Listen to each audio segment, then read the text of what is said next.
অবিলম্বে শেখ হাসিনার বিচারের ব্যবস্থা করেন। আওয়ামী লীগকে নিষিদ্ধের দাবিতে বিক্ষোভ মিছিল তৈরি করেছে এনসিপি তথা ন্যাশনাল সিটিজেন পার্টি। আমরা স্পষ্ট নির্দেশ দিচ্ছি, অবিলম্বে আওয়ামী লীগকে সাংগঠনিকভাবে নিষিদ্ধ করেন, অবিলম্বে শেখ হাসিনার বিচারের ব্যবস্থা করেন।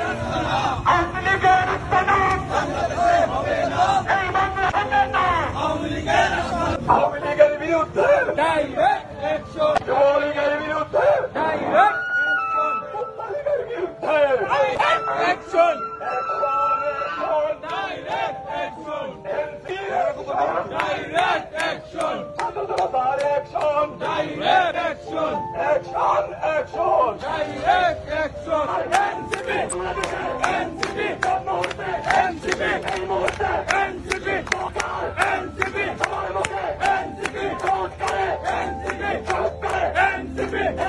বন্ধুগণ, আজকে আমরা এখানে দাঁড়িয়েছি, আজকে আমরা বিক্ষোভ করছি তিনটা দাবিতে।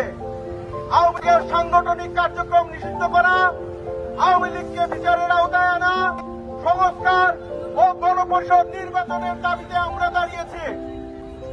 অথচ আজকে আওয়ামী লীগের বিচার করতে আমাদের এখানে দাঁড়ানোর কথা ছিল না।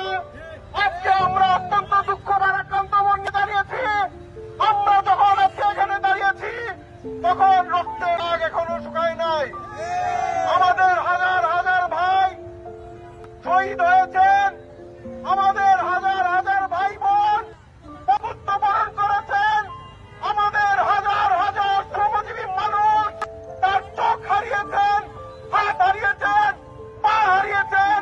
তার মধ্য দিয়ে স্বৈরাচারকে বিদায় করে আমরা যে দেশ পেয়েছিলাম সেখানে দাঁড়িয়ে তথাতীতভাবে আওয়ামী লীগের বিচারে সকলের ঐক্যমত্যে যাওয়ার কথা ছিল।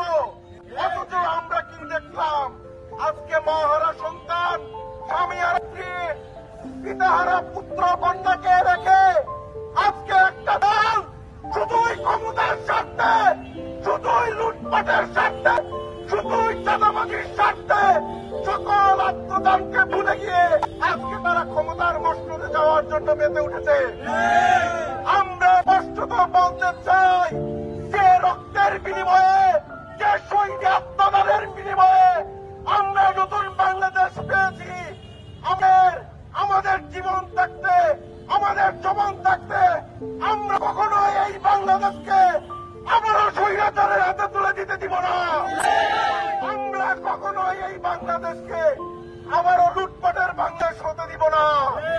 আমরা কখনোই এই বাংলাদেশকে চাঁদাবাজদের হাতে তুলে দিতে দিব না।